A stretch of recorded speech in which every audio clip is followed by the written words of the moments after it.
Welcome back, everyone, to the latest edition of the Locked On Vikings podcast. I am your host, Jordan Reed. You can find some of my work on InsideThePylon.com, where I'm doing some draft work over there. Also, some X's and O's breakdowns of the NFL game and also the college game as well.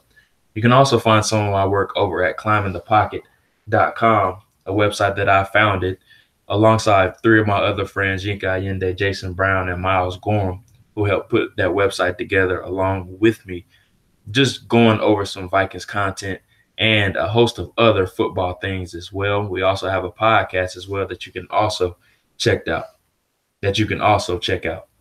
But the Locked On Vikings podcast is the number one Viking.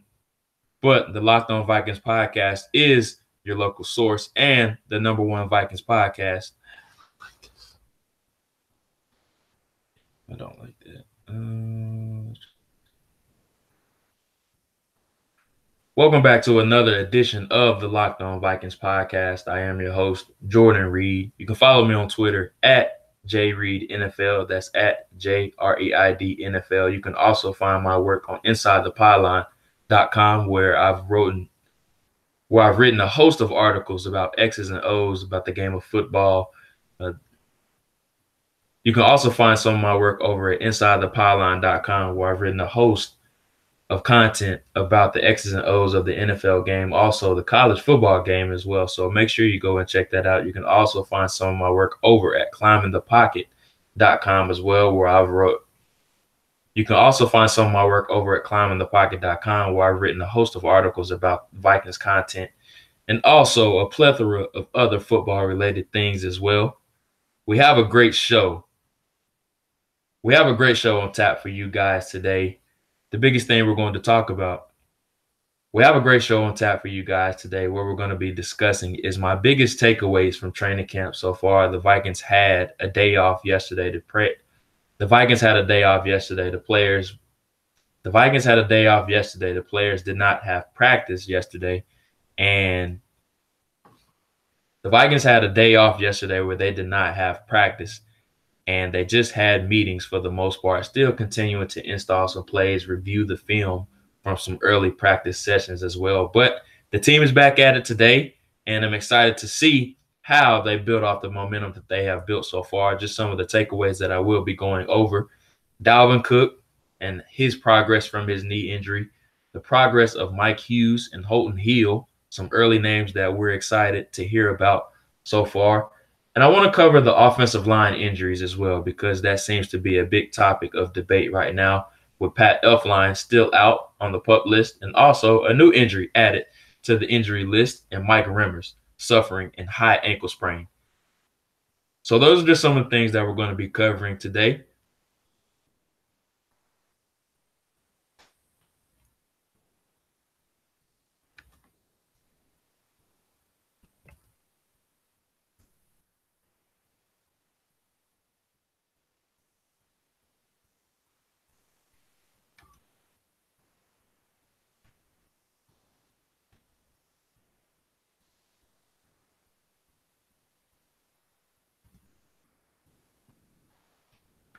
So those are just some of the things that we're going to be covering today. But first, make sure you check out Vivid Seats. Vivid Seats is an online event ticket marketplace dedicated to providing fans of live entertainment with experiences that last a lifetime. Vivid Seats offers great prices for NFL games and all live events. And they host a bunch of other sporting events as well. So you guys, make sure you go check out Vivid Seats. They give out a lot of discounts. I don't like that. Those are just some of the things on tap that I will be discussing today. And then we'll end with our weekly Q&A, where I ask and then we'll end with a weekly Q&A where I ask my Twitter followers some of the concerns and some of the questions that they do have about Vikings training camp thus far, and I'll make sure to get to 5 or 6 of those questions. But first, Vivid Seats is an online event ticket marketplace dedicated to providing fans of live entertainment with experiences that last a lifetime. You guys, make sure you go check out Vivid Seats. They have a host of discounts on sporting events throughout the NFL. You do not want to miss some of the deals that they are giving out. So make sure you go check out Vivid Seats on vividseats.com.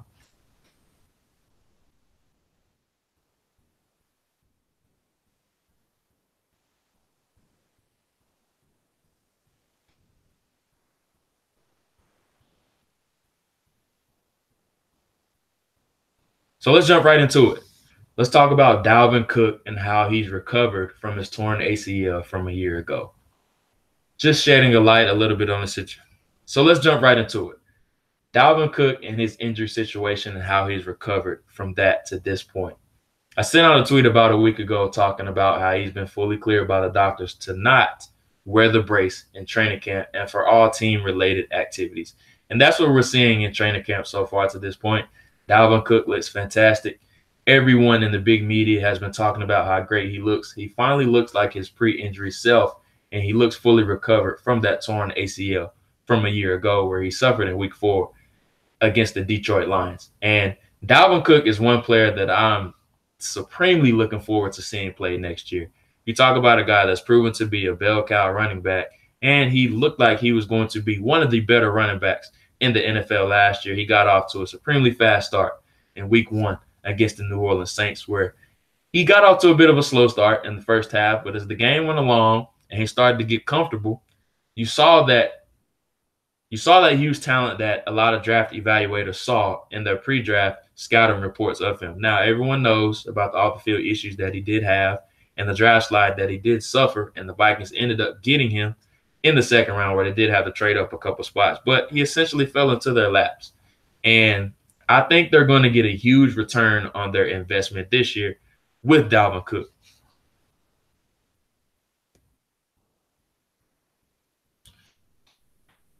Because Dalvin Cook is – what? Why is it not recording? Is it recording? Is it recording? Recording.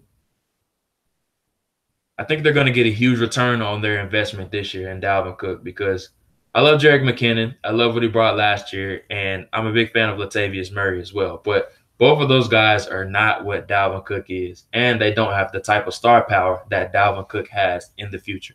Talk about a guy that I think can be a bell cow running back and a guy you can run your offense through. And John DeFilippo, who's the Vikings offensive coordinator, has already came out and said that he thinks Dalvin Cook can be a centerpiece of his offense. He's never had a running back like Dalvin Cook in his offense, even in his days in Cleveland and in Philadelphia. Neither of those teams have had a running back that can be an all-around or bell cow running back like Dalvin Cook is capable of being. But what are you getting in Dalvin Cook? You're getting a guy that can run between the tackles. He can run outside on the perimeter. He's improved his blocking a ton because that was one of the biggest critiques or one of the biggest criticisms about him coming out of Florida State. He wasn't a great pass protector, but he's put the work in and he's put his time in, and he looks to be improved in that facet of his game. But you're also getting a guy that can catch out of the backfield as well, and that's where he's going to provide a lot of value for the Vikings as well. So you have a supreme talent like Dalvin Cook. I think the Vikings are going to get a lot of mileage out of him this year, and I think he's going to have a breakout season. Now, do I think he's going to be a guy that's going to lead the league in rushing? No, I'm not saying that. But I think he's a guy that can be in that top 5 to top 10 range of rushing in the NFL if he stays healthy. And that's another big question about him as well. Health and staying fully healthy for an entire season has always been something that draftniks have used against him as well. He's always a guy that has a lot of bumps and bruises. He's had a couple shoulder surgeries, and now with his latest injury with the torn ACL, but he looks to be fully recovered, and I just can't wait to see exactly how he flourishes in John DeFilippo's offense. Now, let's move on to the biggest story of the Minnesota Vikings in the offseason, and that's quarterback Kirk Cousins. Everyone wants to know how Kirk Cousins looks. How is he doing in training camp? Is he proving to be that leader like everyone thought he could be when he signed this 3-year, $84 million fully guaranteed contract? The Vikings invested solely in him because they want him to be that leader, and they thought he was an upgrade from Kirk Cousins. And they thought he was an upgrade over Case Keenum. Now, Case Keenum had an outstanding year with the Vikings last year. I don't want to take anything away from Case Keenum because he had a fantastic year for them. Now, let's get to the biggest storyline of the offseason. And that's Kirk Cousins.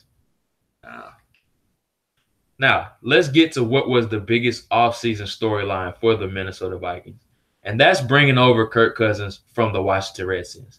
Now, in the training camp, everyone wants to know, how does Kirk Cousins look? Is he operating this offense at an efficient level like everyone is expecting him to? Can he overcome the Vikings' deficiencies on offense that they have had in years past because they're expecting him to be this near elite quarterback now that he's come over from the Redskins and signed this 3-year, $84 million fully guaranteed contract? And what you see is that Kirk Cousins has come in and he's done exactly what he needed to do. He's come in, he's led this offense at a very efficient level through the offseason, and he seems to be fitting in very comfortably with the Minnesota Vikings, with the coaching staff, with the players. General manager Rick Spielman has had glowing reviews about him and about just how he's been and just about how he's come in and worked ever since he's been here. And that's something that Vikings fans would love to see from Kirk Cousins. Now, of course, he has to win games and he has to produce on the field. But as far as how he's come in and how he's fitted in with his locker room, I think he's done a fantastic job. And stability is all that Vikings fans want to see out of Kirk Cousins. If he comes in and provides a level of stability and plays at the same level that he did in Washington, or even a notch above what he played in Washington, I think that he will be just fine in Minnesota. Now, entering training camp or into training camp, the clips that we've seen on social media have been great. The reviews from the media present at practices have been great. So now we just need to see this carry over into the preseason and into the season.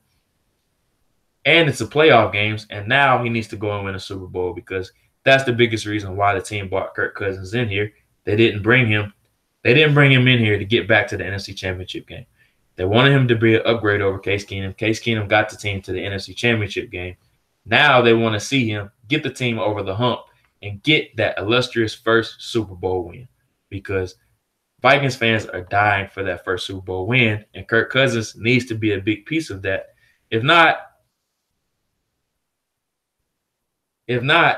then that entire signing will be seen as a failure. And that's the easiest way to put it. The Vikings essentially have a 3-year window right now. They're locking up all their star players and all of their young pieces because they want to maximize this 3-year window that they do have. And fitting all these guys under the salary cap seemed impossible. But now Rob Brzezinski and Rick Spielman have done a fantastic job of locking up their young core and maximizing this 3-year window.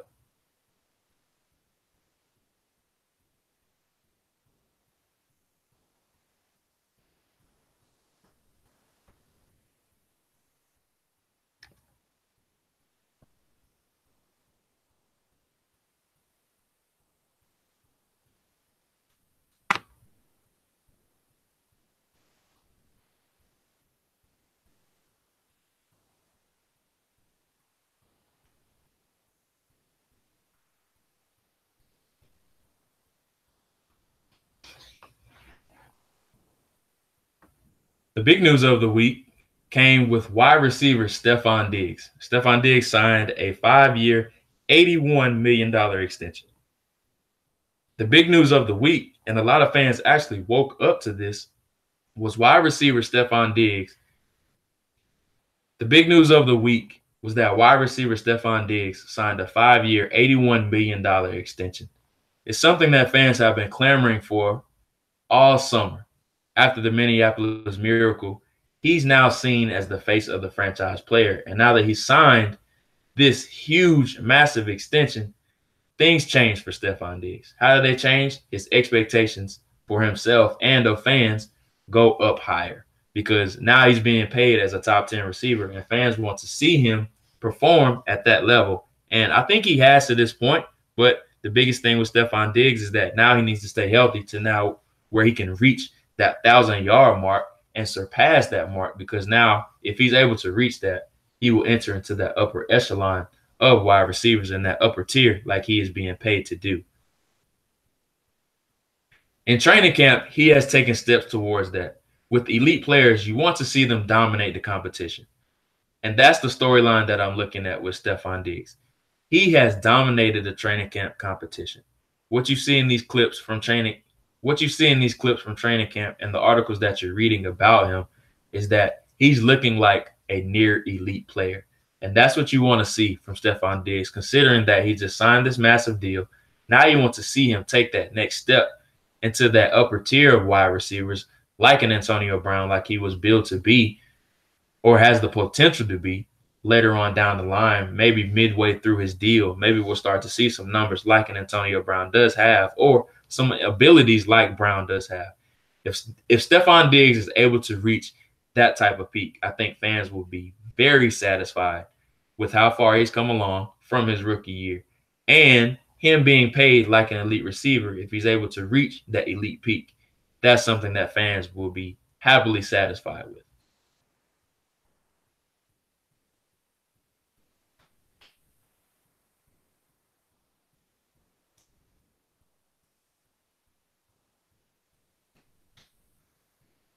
Before we move on, I know sometimes it's hard to find a gym to go to. We've all got a busy schedule. If you need the motivation of a trainer or a group class, but that's time consuming a clock.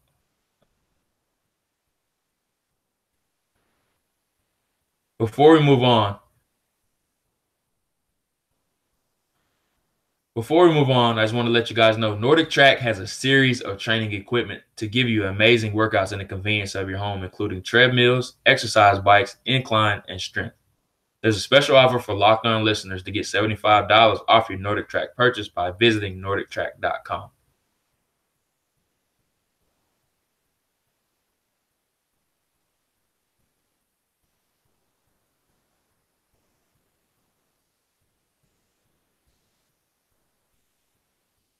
If you visit NordicTrack.com and insert no.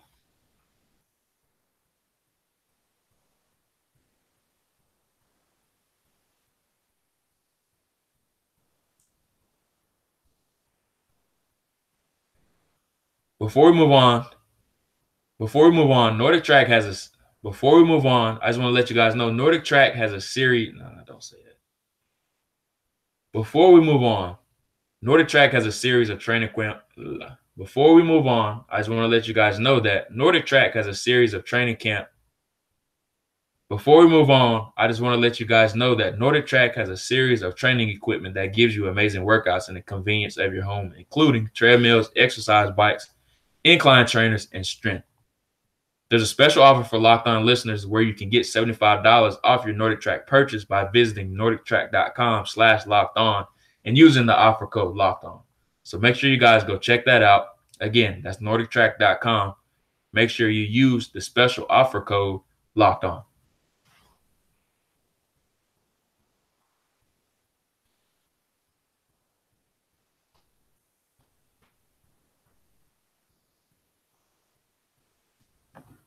The final offensive training camp storyline that I want to get into. The final offensive training camp storyline that I want to get into is the offensive line injuries. We all know that Pat Elflein started training camp on the PUP list, and that was a bit of surprise to fans, including myself. I didn't expect Pat Elflein to start on the PUP list, but what we found out is that not only did he have ankle surgery back in January, but he also had a procedure on his shoulder as well. We all know that he was battling a labrum issue early on in the season that he played with throughout the season before ultimately getting injured in the NFC Championship game with that ankle injury and going down and missing most of that game. So their young center who showed a lot of promise last year, but he did have some bit of ups and downs, but it was promising to finally see an offensive line draft pick hit for the Vikings because it's just a team that has a storied history. It's just a team that has a storied history of missing on offensive line draft picks. But Pat Elflein was one of the few that came in right away and started from day one, and he showed some really good promise. And this offensive line is just a different unit when he is out there in the middle. And the center is always seen as the heartbeat of the offensive line, and that's exactly what Pat Elflein came in and did from day one. He was the heart and soul of that offensive line, and you can tell that they miss him out there. There just isn't the same buzz, and there just isn't that same nastiness that they possess when they're out there or when he's out there, as opposed to when he's not out there. So Pat Elflein makes a huge difference when he is that key clog in the middle. And I'm not panicking right now simply because he's not out there.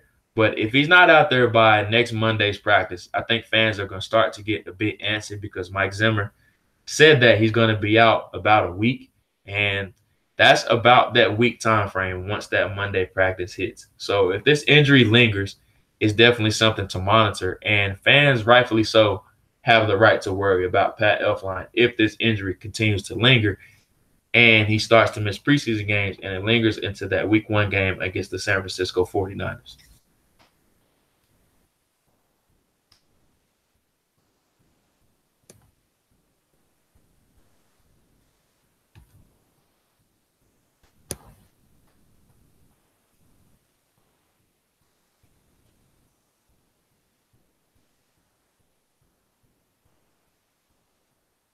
Another guy that was added to the injury report this week was Mike Remmers.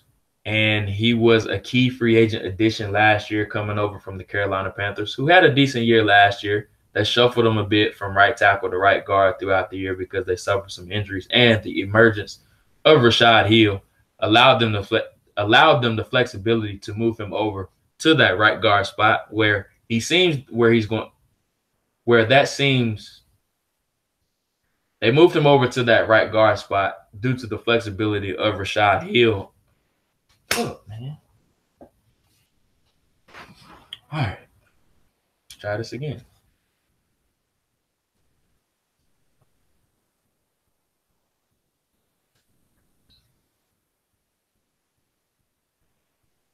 Another guy added to the injury report this week was right tackle Mike Remmers.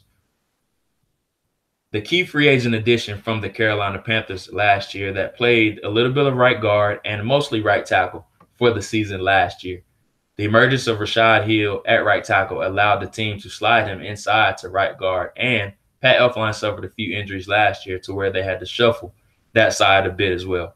But once again, Mike Remmers has suffered. But once again, here we go with some more offensive line injuries, and that's what's happened with Mike Remmers in training camp. He suffered an ankle sprain, is what is to be believed right now. He suffered an ankle sprain, which is what is it being called? He suffered an ankle sprain, which is what is he suffered an ankle sprain, which is what is he suffered an ankle sprain, which is what is